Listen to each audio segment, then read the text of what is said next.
What does the goddamn line say, Tony? Please do not use gendered language. Then what? I'll be arrested, put in airport jail? Well, you're going completely sideways, man.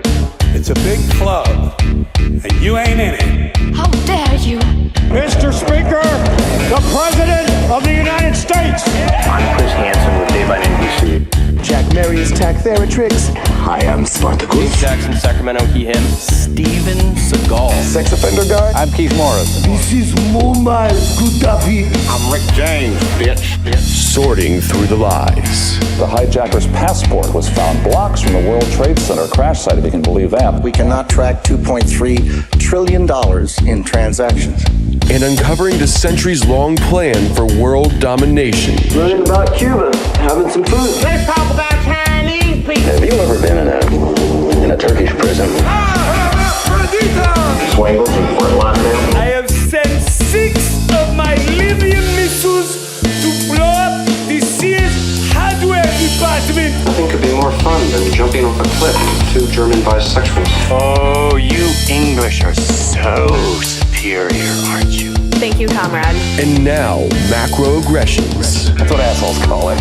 With your host, Buddy, I don't know who you are, but you're about to get chlamydia. Charlie Robinson. Hey, Whitey, where's your hat?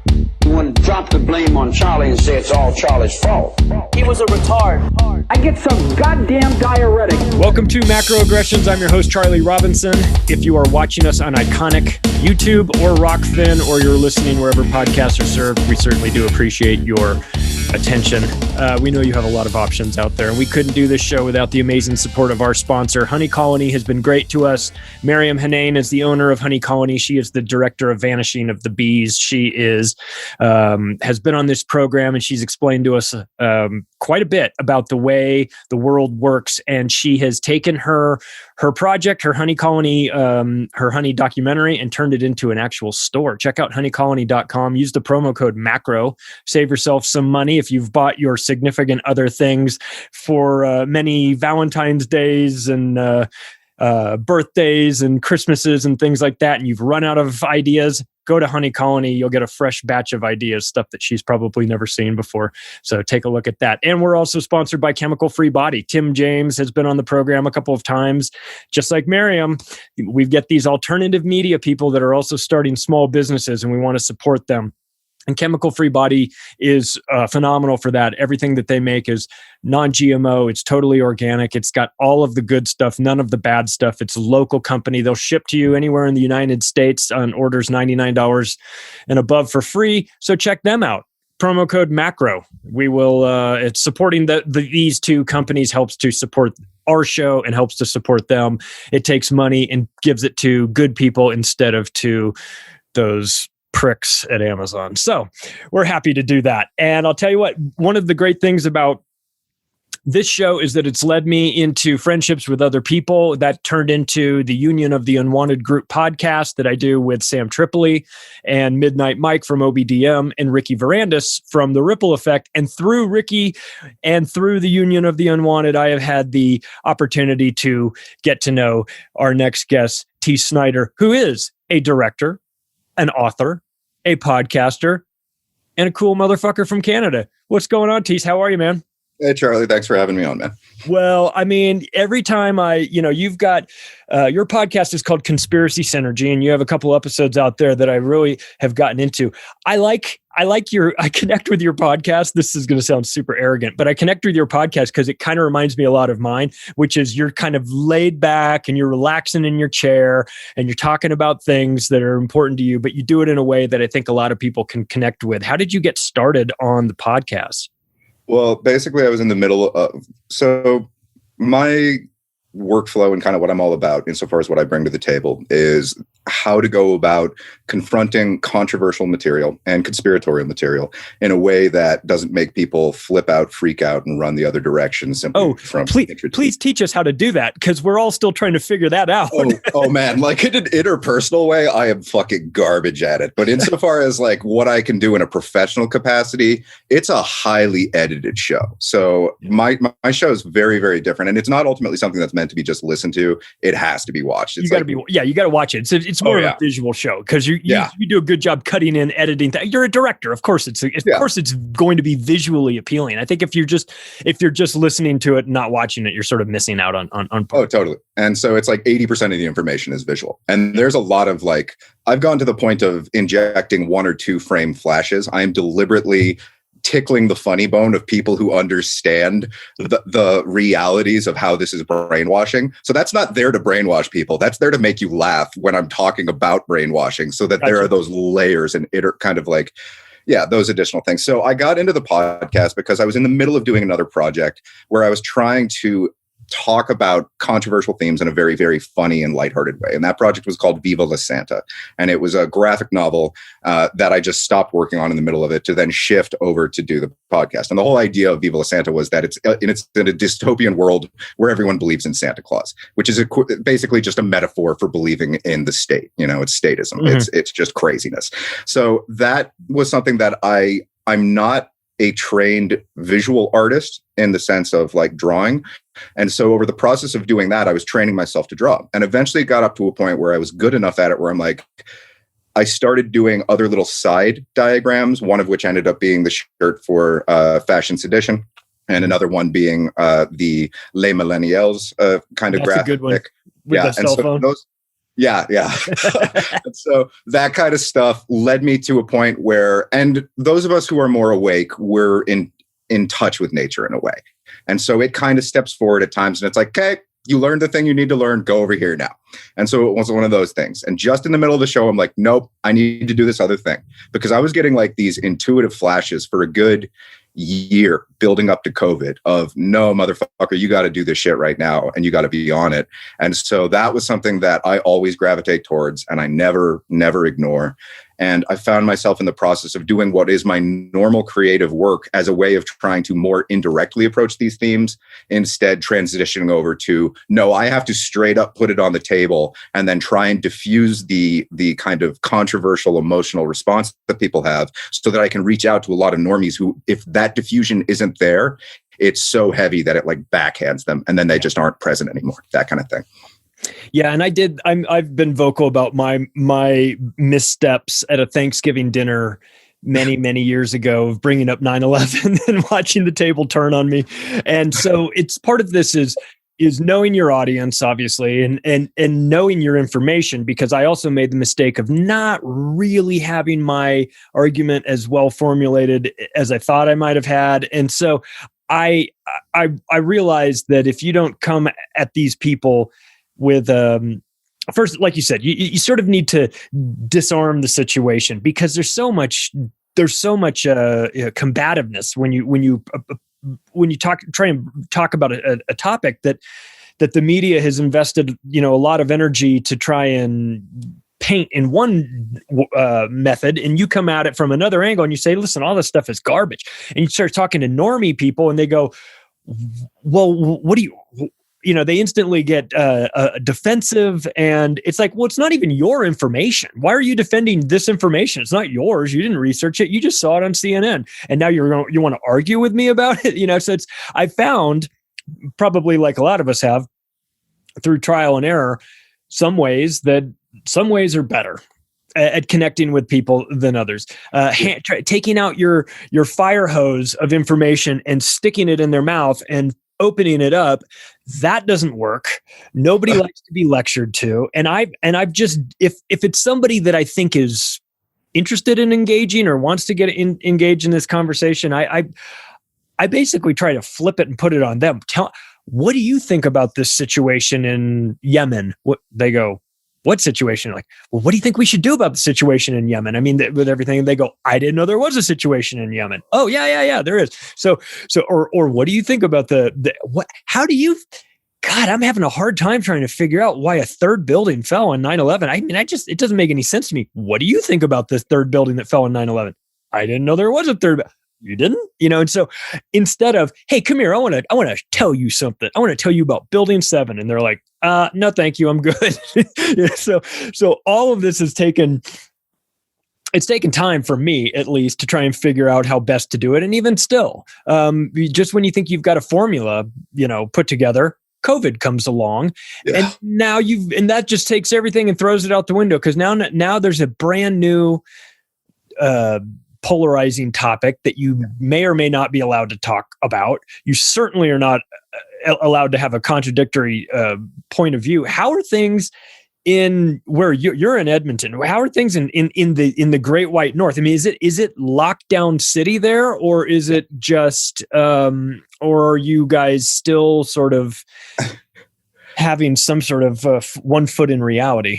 No, there's no feed in reality here, but it's a very interesting way of processing it that is different than what it would be in other regions. And that's that everyone here is passive aggressive and like pathologically folksy. They're really nice people, but they're really bad at conflict and navigating controversy and having differing opinions. Online, they're vocal about it in a heated kind of like pissy house cat kind of way. But in real life, they sort of just stiffen up, and you can tell immediately. So there are lockdowns here. By and large, people are supporting it, which is just a brutal, and it's very difficult to stomach and to be able to endure a population that is so polite that it relinquishes everything that is good and moral and decent for the sake of just going along and getting along. So that's basically the environment where I am. Great. Oh, no. You first to the gas chambers. Yeah, basically. And I toured Auschwitz, man. I've been inside the gas chambers. It was a really interesting thing when you go for that tour in Poland, because they take school kids for that. A lot of people are looking at shit through their phone. Like when you're in Auschwitz, half of the people were going from like the behind the glass divider where there's just mounds of human hair that the Nazis would shave off to create like dynamite fuses and stuff. And people are taking pictures of that on their fucking like their tablets. I'm like, what the shit is going on? You are here and you're not here. What is that? So it's like that sort of felt resonance. Yeah. We're in a weird time, man. It's like, and like you and I were talking about this before we started filming. I put a quote on. I just put just one little tweet that says it's just a difficult time to be awake. It really is. It's like I think a lot of people that watch the movie The Matrix, they understand that dilemma. That, you know, as you get about 2/3 of the way through the movie, one of the characters, you know, has the idea, I'd like to go back to the way it used to be. You know, I'd like to unknow all of this stuff and just go back to living the fantasy, because it was so much better. I don't advocate that, of course, and I don't respect that, but I certainly do understand it. And what we've experienced now in the last, in the last year, I guess, coming up on a year, has been, you know, insanity masquerading as politeness or masquerading as thoughtfulness. Oh, I'll wear my mask so that I don't infect you. And it's like, no, the masks don't even work. It's like, I'm trying to protect you. How dare you? You know, and you're like, I didn't ask you to protect me, and I didn't sign this social contract, and I don't care to participate in all this stuff. But I'm finding myself back in that same sort of feeling that I had after that Thanksgiving dinner when I brought up 9/11, which was, I just don't really want to interact with a lot of people that are going to tell me that I'm crazy for rightfully having my eyes open and acknowledging the current situation. I'm not trying to say I have it all figured out, and I don't think any of us really are, but do we need to have it all figured out to understand that there's just an obvious agenda here? Yeah, no, that's totally true. And as far as what you're talking about with like the way that people are substituting virtue signaling for virtue, you know, sometimes being virtuous is not a fucking comfortable thing. Yeah. And so that's what's happening is people who do not understand the situation have swapped virtue signaling for being virtuous. That's the best I can make of the situation. Yeah. I guess, well, I mean, when you're online, you know, and we're all online to an extent, but when you can't show people virtue in the real world, I guess you show it to them in the online world. And so and I guess I stand with Fauci. Yeah, no. And to pick up what I'm saying, I'm not trying to be mean when I say that, because in their own world, in their own mind, they are doing the virtuous thing. To them, wearing a mask is like, I'm being a good person right now. And so it's so hard. I get that. Yeah, for sure. I understand. I don't even really blame those people. I feel like there's a huge segment of the population that is just doing what they are being told to do in order to make everybody safer. And I can't fault them for coming at it from that standpoint. I get that. I mean, that there's nothing wrong. There's obviously nothing wrong with that. But the problem is, it's like, well, we have to unpack this whole argument, because what you're being told is a lie. Who's telling it to you are liars. The people that who stands to profit from this? It's like, well, nobody stands to profit from this. This is a pandemic. Who could have known that this was coming? Oh, there's a lot of. I mean, I think Teace Snyder knew that this was coming out. I mean, you've got shirts made for it. You've got. I mean, this is an operation, right? Yeah. No, quite explicitly. The way that I described it recently, once again on Twitter, with a little back and forth with someone who was in the know, was to describe the cognitive dissonance that people have and why they've come to have it in the particular way that they do. And it's fundamentally an inability to conceive of what is happening. And the analogy that I use to represent that is this. Imagine if you drive a car up to a caveman. A caveman has never seen a machine before. To them, that's a fucking dragon. That's magic. Even if you take that car apart and show them each individual piece, they're going to look at that and be like, no, that's still magic, dude. You'd have to take each individual piece, build it in front of them, allow them to understand how it works and to manipulate it themselves, and only then does it cease to be magic. So to most people, we're describing what they intuitively regard as magic simply because they've never perceived and are thus incapable of conceiving that a machine this sophisticated exists and that it is ultimately what's running the world. Yeah, that gets back into the J. Edgar Hoover quote about people would be paralyzed coming to realizing that the conspiracy, the size of this conspiracy, it's so massive that in and of itself hides it from the public, because you start so when it first broke out, when the coronavirus situation first broke out, say the middle of March of 2020, when it first sort of in the US at least became a big deal. To me, I was holding back. And I was saying, well, I'm going to reserve my judgment until I see a little bit more. Then what I saw, I didn't, and I'm obviously not a scientist. I don't know the ins and outs of this. There'll be some people that will argue viruses don't exist, or I don't know. But frankly, I don't need to know, because once I saw the Bill Gates component in the World Economic Forum step forward, then I knew it was an operation. But that only came from experience. That only came from me knowing who these people are. So I don't expect everybody out there to know the story of Bill Gates. I didn't until maybe, I didn't know who he really was until maybe, 15 years ago, which is, sounds like a long time for some people, but Bill Gates has been around for much longer than that. And there was a segment of time when I thought he was just a good dude who may happen to, strike it rich in a software company. And guess what? And then I even thought, oh, he's taking these vaccines and he's doing good. He's taking his money and putting it into vaccines. He's doing what we always said you should do if you have billions of dollars, save the world. But then I came to understand who he is, who his family is, what he's up to, and all of that. So when I see Bill Gates step out, instantly I know that this is an operation. But I feel like the vast majority of people didn't have that.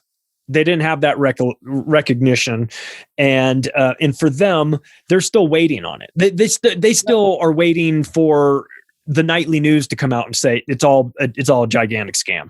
That's exactly true. And I think what you're touching on there is the note of what is it that brings awareness to people. For you, it is the familiarity with the information that clued you off to the fact that this is de facto automatically a scam because these motherfuckers are involved. And that is unfortunately the way that it works. They're the same assholes throughout history who then have kids who are more or less indoctrinated into the same thing by one means or another, be it sadistic or not. And that's kind of just how it rolls. And so for me, I'm more of an intuitive individual who floats based on a feeling that comes out of it. And whether it is a feeling that is coming to people naturally through nature, or whether it is a feeling that is something they are made to feel. And a big part of what the artistic process is understanding the difference between what people feel themselves and what they have been made to feel, and then using those both as ingredients to go about helping them to greater realizations, both about themselves and the world around them. And so the premise of what is the thing that clues people off to something being a reality, the vast majority of people, it has fuck all nothing to do with information and everything to do with this felt sense that we know is false security, but to them is the very definition of reality. And that's why, like, yeah, they have to see it on the news. That's never going to happen, ever. No. Never. Yeah. But to them, they're the people that need the UFO to land on the White House lawn. You know, they have to see that. It's probably going to at this point, you know, like they're going to go to that degree. But I have, I tell you what, I've gotten a good education on vaccines over the last couple of years, from writing books that have to do with it and talking to people and talking to scientists, talking to doctors, talking to people that cover it for a living. There is something there. And so when you come into 2020 with an understanding about what vaccines are, and I'm not trying to say that they hurt every single person every single time, but there is a component of the vaccine industry that they would like to be kept under wraps because it's doing some real damage. And that's putting it mildly. But I know that going into 2020. So when I see CNN, MSNBC, Fox News start the process of, well, when is this? We've got this coronavirus situation that has come to our shores. When are we going to be saved? When is the vaccine coming? It immediately went to vaccine. And that to me was yet another, as if Bill Gates wasn't enough, but as soon as the vaccine conversation started, that to me was another indicator that this is an operation. Because if it was really about health, we'd be hearing about vitamin C and getting, drinking lots of water and getting exercise and getting sunlight and going to the gym and doing all these things. We didn't hear any of that. We heard stay in your home until the vaccine's ready. And then we're going to line you up single file line, Black people first. Yeah. And give them the injections. No, I know. And I'm sitting here going, am I in some sort of dystopian acid trip that, like, I'm the only person that can see what's going on here? Clearly I'm not. I know that there are others that see this, but I felt like I was back in those 9/11 days when I was trying to talk to someone and they were going, yeah, but Osama bin Laden. And you're going, no. And they're going, yeah, but Osama bin Laden. And you're like, no, stop saying that. That's not what this is. And I feel the same thing. Fauci said. And it's like, oh shit, here we go again. Are we going to have to deal with this for the next 20 years like we did with 9/11? I think we're at a point right now where every single individual, both within the truth community and extending beyond that to our own families, needs to start taking this shit seriously on a level that they never really entertained before. Yeah. And what that ultimately culminates as, it's granular. What I find a lot of people are waiting for is the solution that is going to come along for everybody. That's not how fucking revolution works. Right. You, whoever you are listening to this, have unique ability, network of people, and a variety of different opportunities that stand before you at present, posed to you as if obstacles. It is your personal and individual responsibility to find a way to overcome them. Maybe you'll fuck it up. Maybe you won't do it right on the first try. You keep trying and trying again. And that's the thing, that note of we need to be different. We need to be creative and playful and open and step beyond the margins of the DARPA program that has created a digital model for what each and every one of us is going to do every day of our lives. Fuck that garbage. Right now, today, do something different that the computer system thinks you're going to do, and already you're outsmarting them. That's how it works. Yeah. That kind of thing. But I wonder, and you've done work on this too. I wonder about, if you're thinking long-term and you know that you're going to need the control of the masses, you're going to need the people to do what you tell them to do. You're going to need their support. You start a program by which you start to dumb them down and remove their ability for critical thought and maybe even at the same time, remove their connection to their higher self through calcifying their pineal gland. And what we have seen over the last 50 years in the United States, and it's not limited to the United States, of course, is the introduction of fluoride into the water system, and the effects that has on a person, on an individual, but collectively, what the effects that has, that it lowers IQ. It's kind of like lead paint. It calcifies your pineal gland so that you have a harder time connecting with some of the more important components of what it's like to be alive. And you become human technically, but less human because of it. What is the role of fluoride in prepping the societies for the acceptance of even more and more unrealistic and bizarre expectations? COVID, everybody's going to die. COVID, Project Bluebeam, which is coming, That's what I mean. That's what I meant when they said they're going to land on the White House. Is that bullshit? Yeah. Right. So it's like, we know. So if you work backwards and you go, okay, we know we're going to do the fake alien invasion that Werner von Braun talked about. We know we're going to do the fake coronavirus scam everybody's going to die. We know we're going to do 9/11, which is people are going to need to. All of these things are going to require people to suspend reality, suspend belief, to lower their understanding of what's actually happening and believe some false narrative. And it sounds like if I were trying to do that, I would first want to make sure that the people I was propagandizing didn't have the ability for critical thought, because that would be the only way they could check me on this. So fluoride gets introduced into the water stream, which turns everybody dumb and docile. And then they overlay these next big lies on top of that. And here we are 50 years out, 2 or 3 generations, depending on families, of continued fluoride use. It seems to me, and maybe you can fill me in on this, that they're prepping us, they're dumbing us down in order to get us to believe things that we should not rightly believe. Well, yeah, that's very explicitly. I suppose the way in which I approach this subject, it has to do with the level of our understanding of what reality is and what ultimately the architects of that reality are. So with you, I can talk about it fluently and openly and say that this is a mass genocide by convergent means. It's not a singular note that they hit to kill everyone. It's a gradual accumulation of things over time.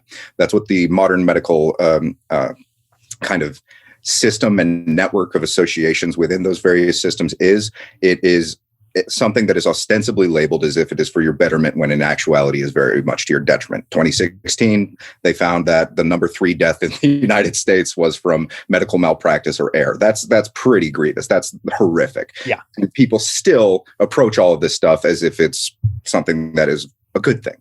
And so when I approach people who aren't familiar with this, I have to almost reassure them that it's not that bad. When I talk to someone who's more like in your level of understanding, it's like, this is a fucking genocide. It's bad. It's really bad. It's so sick and deranged that the average individual cannot go there. And so in my show, I don't go there. I don't talk about the fact that if you add that with the vaccine schedule, with the diminishing nutrients, with the spiritual poisoning, with a variety of other different psychological warfare techniques, the entrainment through media, the way in which we are mass traumatized through the relaying of information, not only within the news that we receive, but so too the predictive programming that gradually conditions us to regard that news as reality. You start to understand that the way these people think is in a time frame that the average individual never conceives. They think intergenerationally. Yes. We think, what am I going to do this week? And that's not exactly a things that can be mutually held and are compatible notation. So you have to step beyond the margins of this week and be like, if I wanted to murder someone in 40 years and do it one day at a time, what the fuck would that look like? Right. That's crazy, but that is true. They take, and I've always been I credit where credit is due. These psychopathic maniac families that are running the world, they take their time. They're very deliberate. That's why they're fucking up so bad right now. They jumped the gun by 10 years. And I'm like, what the fuck are you guys doing? Sorry to interrupt, but like, But it's funny you say that because, we talked about Agenda 21 and we talked about Agenda 2030 and say, all right, well, they set the goalpost for the year 2030. I've been talking to a lot of people because I feel like they moved the goalposts up 5 years now, you know, that they're like, oh, it's going to be Agenda 2025 now because we're making such progress. That could be a good thing or a bad thing.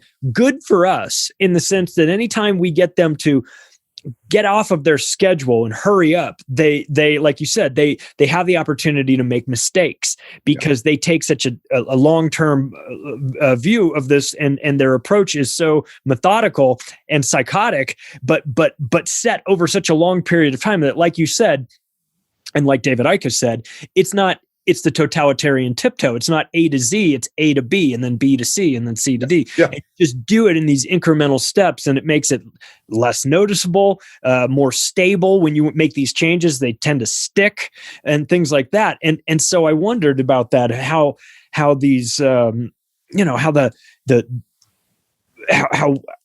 these people will set up a project like COVID, and you go, ooh, it just came out of a wet market in China from some bats or something. And you go, and then everyone says, well, look, stay away from China. It's crazy there. Okay, please explain to me why we have why we have patents well in advance talking about this, why we have Fauci talking about it 3 years in advance saying that Trump is going to get a pandemic during his term, why we have Bill Gates negotiating contact tracing deals with members of the House of Representatives in the summer of 2019 before this. Hell of a crystal ball, wouldn't you say? Yeah. It's really surreal from our side of the fence when you've been like, I've personally been researching this for only about 15 years. And I say only because you're bumping shoulders with motherfuckers who've been doing this for like 50 years. And it's like, damn, and you're every single day is like, oh my God, what is it going to be today? And I'm reading about Phoenix program right now and a variety of other different things that I already know the gist of, but it's like, hey, they ass rape people with eels. Did you know that? That's a fun one. So it's like, I feel like that's going on one of your shirts. Oh, I'm not going to, so everyone listening, my show is designed to be very playful and light. And I approach the darkest shit in a way that, like Charlie said, he can speak to it and it resonates with that kind of note that you need to bring out. And what you're talking about with like the convergent sort of darkness and the doom and gloom that they slowly bring over us, so we don't even understand that storm is brewing, even when there's fucking lightning overhead. It's like, oh no, someone just really loudly farted. It'd be like, are you farting? No, that's fucking lightning. And so they sort of placate them. That's one side of it. The other side of it that we sort of need to remember and rekindle is the way nature responds to that. And you can look at that in little kind of representations within like the pigeons attacking 5G towers, like pecking those. And that's literally nature responding like, no, fuck this. It's giving us a headache. We're not doing it. But on the other side of it, you can look at what is the failed response of their own programs. And the one that I personally speak to, that I can bring to with a great deal of experience, both within my own life and so too within my family, is that of video games. And I say this because I co-authored a book with my mother called Play Reality, How Video Games Are Changing Everything. And a lot of what people bring to the conversation about video games is to regard them as an entrainment technology and also as something that dumbs people down and conditions them to basically become passive. But that is one side of what's going on. There's a whole other side of this that is our natural response that the elites in their gradual kind of draconian stepping on our throats have not factored in.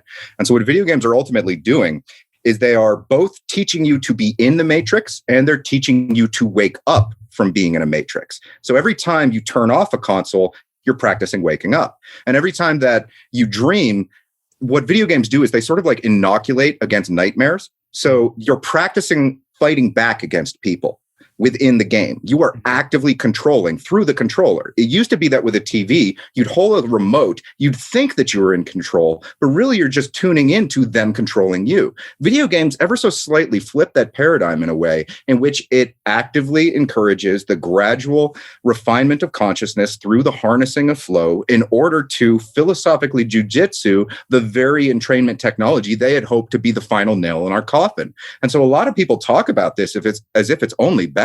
That's one side of it. Yeah, there are bad things about it, but there's this whole other side, which is nature's response, which is, oh no, fuck that. I'm going to become stronger because of this. And so there's that kind of back and forth pendulum swing. Yeah, I have friends in the video game industry too. Yeah, it's interesting. I'll have to ask them if they're programming reality. Yeah, he might deny it. He might say we're just trying to make cool games, but there's something to that because when you play video games, you sort of dip into you become an avatar. You go somewhere else. I'm not entirely convinced that it's necessarily a bad thing either. Like you said, I remember you remember that cartoon, The Far Side. The Far Side had a picture of a lady, or it was obviously a cartoon. It was always just one image, and it was a mother reading, like dreaming. She was reading a newspaper, and it was jobs, like help wanted or jobs posting of the newspaper she was reading. It was like all of these jobs. 100K plus, can you free Zelda from the castle? Can you free? And she was like dreaming because her son was sitting in front of her playing video games, and she was dreaming that there's going to be $100,000 a year jobs for rescuing Zelda.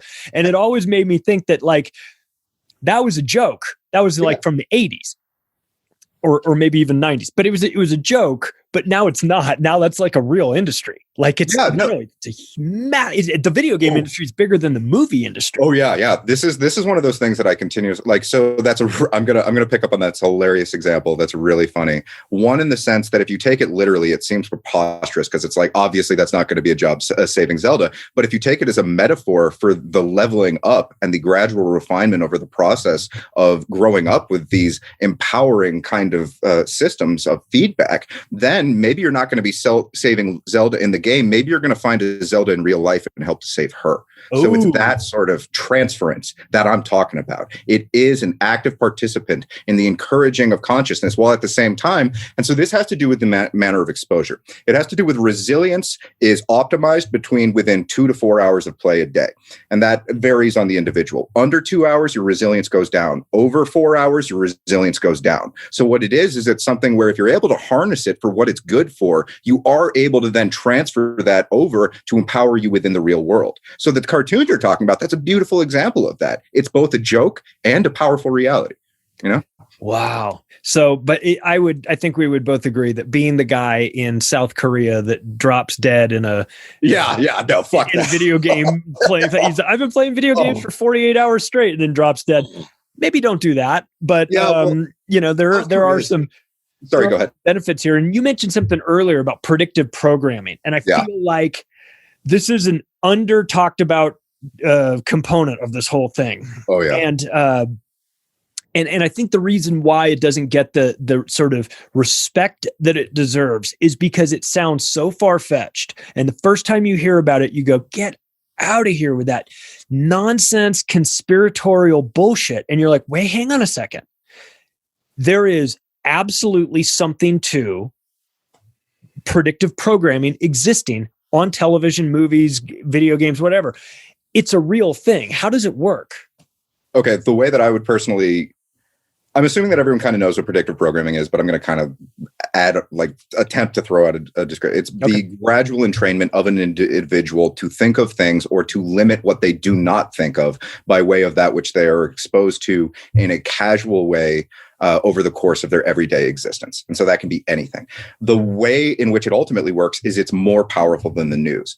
We are entrained by sort of these predictive programming matrices, which then the news eventually happen. And because of how we have been entrained, that's the thing that makes it latch on as reality. If you remove the gradual entrainment of humanity, they wouldn't have it in their brain to be receptive to the absolute fact that it is reality. So if you don't entrain them, it doesn't snap in. Instead, they have to make of it what they will. They have to use their active conscious thought. They have to use their imagination. They have to talk to other people. So if you predictively program people over long enough periods of times, and we're at the point where this happens your entire life right now, that's what Hollywood is. Hollywood, insofar as what it represents, is not the epicenter, but I'd say one of the strong arms of the CIA. That's one of their greatest weapons, and they know it. And that's why the idea of approaching that in earnest is something where it's very, very difficult for people to conceive of. And also their own felt nostalgic threads are deeply entwined with it. you have to approach music from like the Doors and be all like, I'm not going to listen to that shit anymore. And for people who don't understand Jim Morrison or his father and all that kind of stuff, that sounds like, but I like the Doors. They were cool and they were hip and all that. And be like, no, man, there's a lot going on there.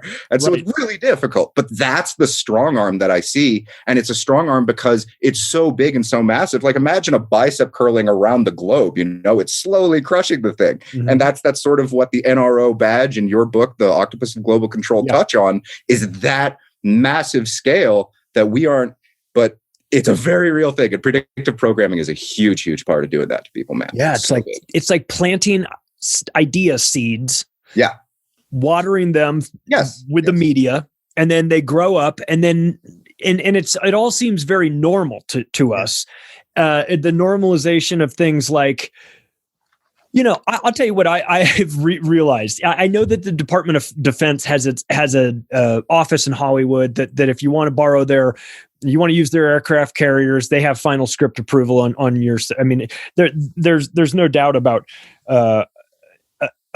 But the role of the intelligence agencies in Hollywood, the role of predictive programming in Hollywood has been very troublesome to me, because if I look at what I'm seeing now and extrapolate where this is going, I'm very nervous about 100-foot animals coming out of the ocean and attacking people on islands, because all I keep seeing is Jurassic Park, King Kong, Godzilla, Transformer movies, all these, well, maybe not King Kong so much as Godzilla. All these things are gigantic animals coming out of the water, destroying humanity. I feel like, Jesus Christ, do they have that plan for us? I mean, everything seems to be, every Michael Bay movie's got a little insanity in it, and it seems to me like they are prepping us for an invasion by gigantic Transformer robots.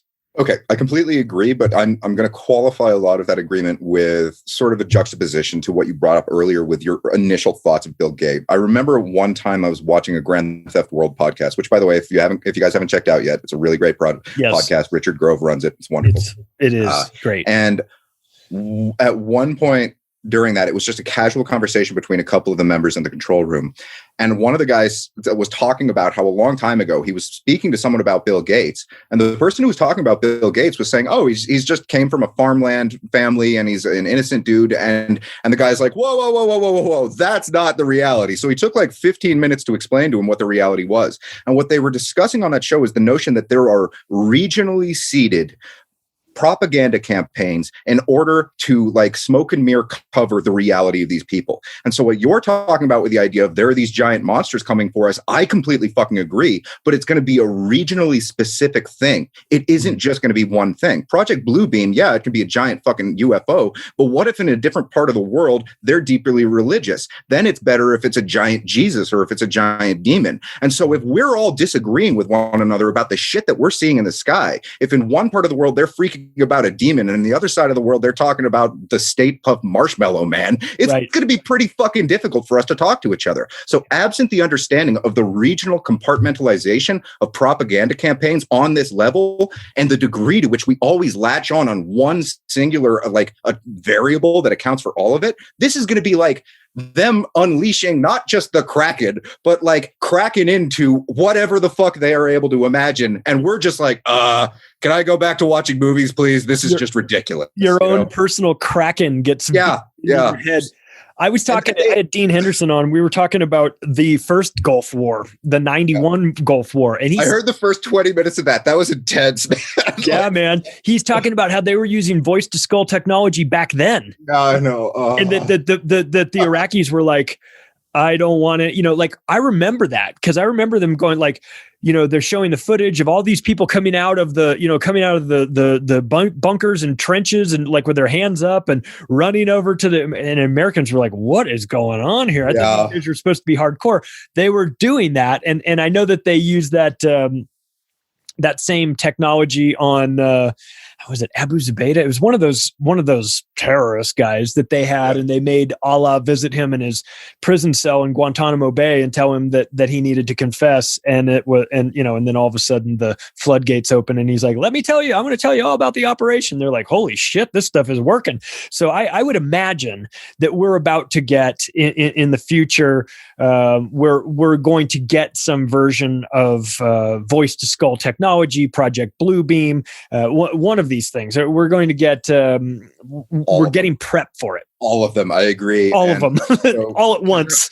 So Catherine Austin Fitz over the Solari report, she was mentioning what back and forth that she had with one of her subscribers was, speaking to what you're bringing up right now.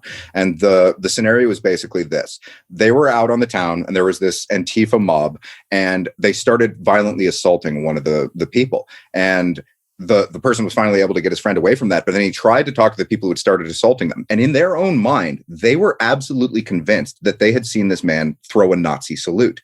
They were absolutely convinced that that's what they saw. And this was not something they imagined. They weren't on drugs. And his attempt to talk to them, to actually have a civilized conversation, was incompatible with whatever the fuck it is they had just experienced. Mm-hmm. And so we have to start to enter into the realm of drug addicted populations and the amount of experimentation that has been done on that, and how you can build upon that based on like electrosmog and a number of other sort of things that stack onto it. And so what you're describing, oh yeah, that's going to happen. Very likely it already is happening. And we're continuing to give one another the benefit of the doubt that there's still just the raw humanity and the sanity that comes with that. But we're so deeply entrained, and we're also being preyed upon by this kind of technology that you're describing, even beyond the margins of what we ourselves have thus far come to understand. So what's that going to look like? Oh my God, it's going to get fucking weird. I did not expect this shit to be this fucking weird. Coming up on the, whatever the fuck you want to call this, the apocalypse, the great awakening, depends on which side you ultimately align with spiritually. But holy shit, it's a lot more ironic and preposterous than I'd ever anticipated it would ever be. I agree. I feel like even if it, we're out there when we're talking about our conspiracy theories or whatever they want. I mean, we're certainly out on the fringes, but what we have experienced out conspiracy theoried us even. I mean, we're to the point now where it's hard to distinguish between what is reality and what is what is parody. Yeah. That one of the best one of the best things on or one of the comments that you'll see a lot of times on posts on Twitter when they're retweeting a story will be not Babylon Bee. This is not Babylon. Like they have to specifically say, this is not the Babylon Bee, which is a satirical paper / website. That makes fun of reality in a way that's so funny and so close to reality, but yet it's not. And we're now in a situation in 2020 / 2021 where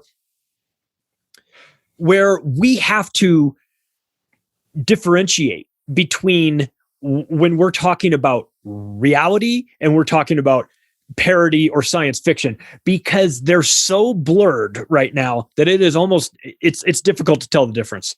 I agree. I think that is a gradual build up to them unfurling whatever it is has made them so arrogant that they think they can jump the gun like this. They have something up their sleeve that is massive, and it's coming. We have our little hints for that. If I see something blue in the sky, I'm basically just going to go around, knock on doors and be like, hey, this is Project Bluebeam. Don't watch the mainstream news. And then I'm going to go to the next house, be like, this is Project Bluebeam. Don't watch the mainstream news. And maybe just someone who's totally just not even like screaming from the rooftops about it, but who's just like, oh my God, I'm so sick of this shit. Maybe that's the emotional tone that people will need to come back to sanity, Yeah. Because you don't see that in the movies. You don't see a guy walking around in the middle of like a Tom Cruise movie being like, oh, by the way, this is a psyop. And then he just walks away. Right. Yeah. We're living in a psychological operation. I watched there's the footage of like the news anchor guy who's out there in the hurricane and he's bracing himself because he's getting blown away. And in the background behind him are two kids in shorts and t-shirts walking down the sidewalk, totally fine, in the middle of this hurricane that's blowing this reporter. So it's like that to me is a perfect encapsulation of the world in which we live in, which is if you're experiencing a lot of this stuff, there's no there. as Clinton said. But if you're watching it on TV, it's oh my God, we're all going to die. It's coming to get us. And another thing that I saw during this pandemic, and man, if this didn't just epitomize the situation that we're in, it was a picture from behind the scenes of the setup of a news reporter out in the field sort of report, and it was at a grocery store. And the way it was set up was the camera was on a tripod, and it was shooting. It was aimed to shoot down the aisle to show that there was no food in this aisle. That this whole side of the aisle was just toilet paper shortages, food shortages, all this stuff. But the picture was taken from behind where the camera was set up. And in the picture, you could see that all the food from the shelves had just been moved back behind the camera. Yeah. And so that is how they frame reality. So if you watch that news report, your version of the world, your world is different. Your world is there's a run on toilet paper, there's a run on everything, canned goods, I need to get to the grocery store. But if you were actually there, or if you saw that one picture, your view of the world is completely different. And so once you've seen that picture, you can never unsee it. You know that that's part of media manipulation. And it's like this race that we're all having to run, which is how can we alert the masses that are not aware of this fast enough to get ahead of the curve, which is the intentional dumbing down, the pathological lying of the mainstream media and big pharma. It's like we're in a race. They're in a race trying to capture everybody's mind. We're in a race trying to wake everybody up. And it's a matter of like who can do it the best and the fastest. 100%. I completely agree that that's the situation. And that's a really good example as far as like illustrating the absurdity of the situation, the scarcity mindset that is injected into people to make them more primal and more hostile, and how a lot of that is just ultimately, if you get right down to it, it's completely fabricated. The abundance on this planet is surreal. The scarcity mentality is the tourniquet around our necks and our brains. And so that's a perfect example, I think. Yeah. Well, so is this going to lead to a revolution? That's on us. And the onus is on us in a very big way to... What I find this is in a microcosm, macrocosm kind of reflection. So I have the tempered patience and ability to be able to reach out in a heartfelt manner to my fellow man, no matter how thick-skulled, ignorant, and whatever the shit qualifier you want to throw in there, because I can understand how bad they've been lied to, that they are actively being poisoned, that there's all these magician's tricks that they don't even understand. And if you don't understand how that shit works, it's gonna work. It's really sophisticated. So I get it. The thing that I'm personally experiencing and I'm having the most like trauma in this with is trying to talk to my fucking family who still don't get it. It's ridiculous. Yeah. It's like, and there are certain people who are receptive that I'm basically I am going to get through to this person. I'm done being nice about it. The nice approach I take with most people because that's what they need from a stranger. But I've been talking about this shit for 15 years straight with my dad and my stepmother. And I'm kind of just it's like, look, guys, you need to start watching this stuff. I've said everything that I can. Only the process of gnosis, which for those who don't understand the word, it means the actual experiencing of something will be that which, illustrates the reality to you. And so I'm slowly trying to send them things that I think are closer to their home base. They're both psychologists. One of them specializes with HIV and AIDS, and she still doesn't know that there's no proof that HIV causes AIDS. And so like I sent her the Carrie Mullis talk going into that and a variety of different other notations to be able to like, look, and I don't like that I have to approach it in that way, but we're at such a head here where it's like, sometimes you can't be fucking nice about this. Other times you have to be nice about it. So it's that emotional range that we need to rediscover. And that is the very definition of expanding our consciousness, both in the sense of performative mannerisms that we can harness to be able to impart an emotional note that people need to hear at a pivotal moment in time. And so too, just in being able to empathize and understand how difficult it might be on their side. So in the microcosm, macrocosm reflection, I see this as a huge expansion of consciousness in response to their desperate need to sort of stomp on us and keep us down. Yeah, they certainly have the need to do that. And it's like you mentioned something earlier about a magician, the doing tricks. And there's an interesting thing about the magician doing tricks. People pay good money to come see a magician fool them.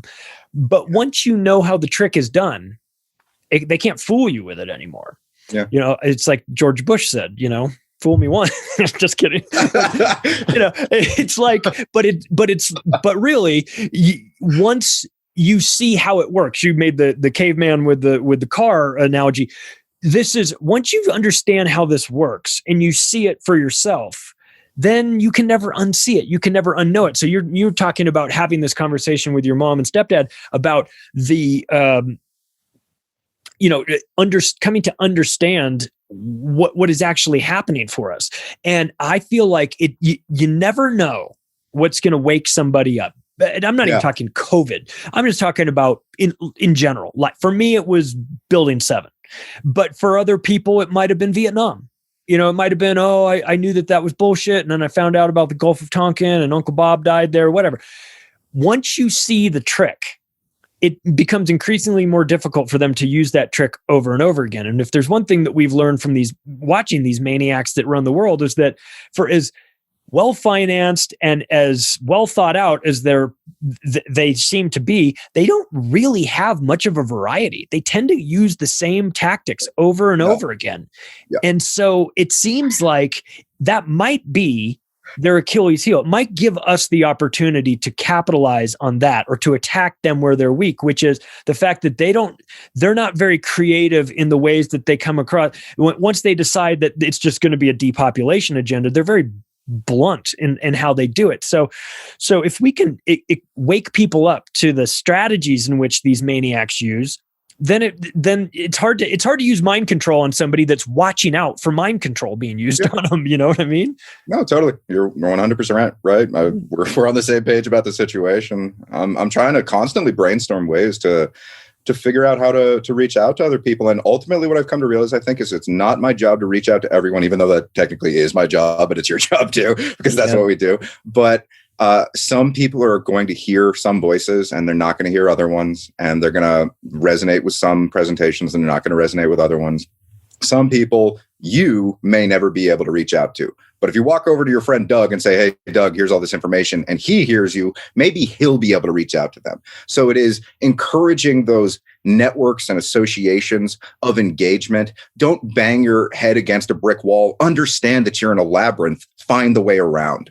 So it's that creativity, like you said, they lack it. We have an abundance of it. We need to return to it and to start to understand that it is our individual sort of mesh networks of interconnectivity that are the greatest kind of asset that we have as human beings to be able to tap into now and not kill ourselves in the process, hopefully.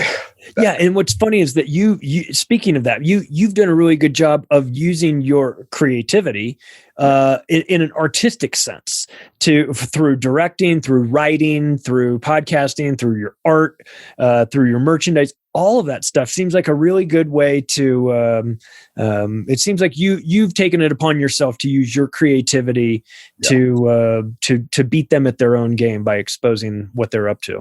That's because I think people are walking around with barcodes on them, thinking that that's the way the world works, because that, by and large, is the way that the world works. But that's not the reality underneath the illusion that's been built.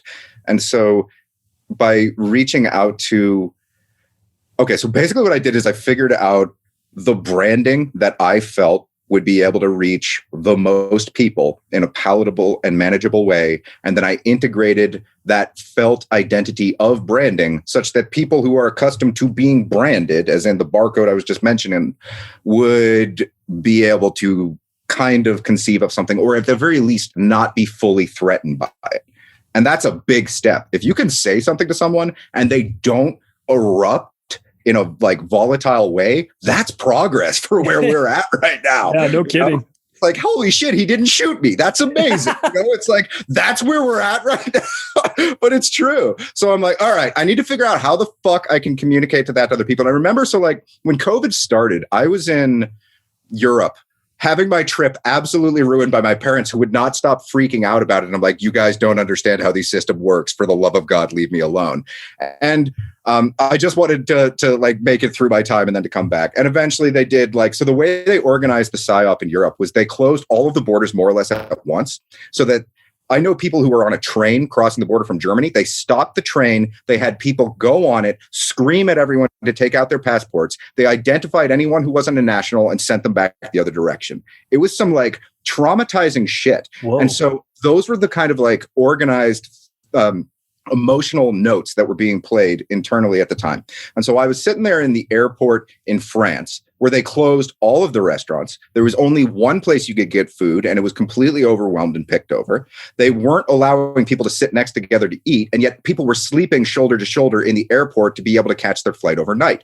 It's conditioned insanity. They had 20 or 30 different armed soldiers from the French military patrolling, walking back casually through the airport, arbitrarily stopping to check people's suitcases. This is a profound PSYOP that was multifaceted and organized in a variety of different ways. And so I'm sitting there in this fucking environment, and there's this chick opposite me who we're stuck in the same area. So we end up talking, and she works in a major advertising firm in New York.